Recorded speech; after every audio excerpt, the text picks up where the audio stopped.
நிறைய பேருக்கு தேங்காய் சுடுறதுனா என்னன்னு தெரியுமான்னு தெரியல. சேலம், நாமக்கல், ஈரோடு இந்த சைட்லலாம் வருஷம் ஆடி 1 அன்னைக்கு கண்டிப்பாக தேங்காய் சுட்டுருவோம். வாங்க இந்த வருஷம் நம்ம எல்லாரும் சேர்ந்து எப்படி தேங்காய் சுடுறதுன்னு பார்க்கலாம். ஃபஸ்ட்டு தேங்காய் மேலே இருக்க அந்த நார்லாம் நல்லா தேய்ச்சி எடுத்துகிட்டு அது மேலே மஞ்சள் தடவி வச்சுக்கணும். அதுக்கப்புறம் அந்த தேங்காயில் தண்ணி இருக்கும்ல, அந்த தண்ணியை தனியாக எடுத்து வச்சுக்கணும். இதுதான் நம்ம அந்த தேங்காய்க்குள்ளே போட போகிற பூர்ணம். இதில் என்னென்ன இருக்குன்னா அவல், பாசிப்பயிறு, பொட்டுக்கடலை, வெல்லம் இது எல்லாமே இருக்கும். தேங்காயோட 3/4 வாசிக்கு இந்த பூர்ணம் போட்டுடணும். மீதி 1/4 வாசிக்கு நம்ம ஆல்ரெடி தேங்காய் தண்ணி எடுத்து வச்சுருந்தோம் இல்லையா, அதை போட்டு ஃபில் பண்ணிக்கணும். அதுக்கப்புறமா இந்த குச்சி வச்சு நல்லா ஸ்ட்ராங்காக அடித்து அந்த தேங்காவை எடுத்து நெருப்பில் வச்சு சுடணும். இதுதான் சுடுறது, தேங்காய் சுடுறது. இப்போ தேங்காய் சுடுறதுனா என்ன அப்படின்னு உங்கள் எல்லாருக்கும் டவுட் கிளியராக இருக்கும்னு நினைக்கிறேன்.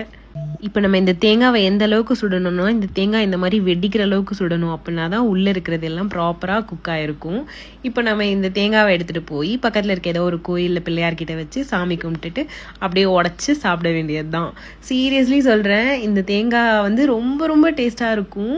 நீங்கள் கண்டிப்பாக ஒரு தடவை ட்ரை பண்ணி பாருங்கள். ஆடி மாதம் 18ஆம் தேதி வரைக்கும் இது எப்போ வேணால் செய்யலாம். நீங்கள் கண்டிப்பாக ட்ரை பண்ணி பாருங்கள். அண்ட் மறக்காமல் நம்ம பேஜையும் ஃபாலோ பண்ணிவிடுங்க.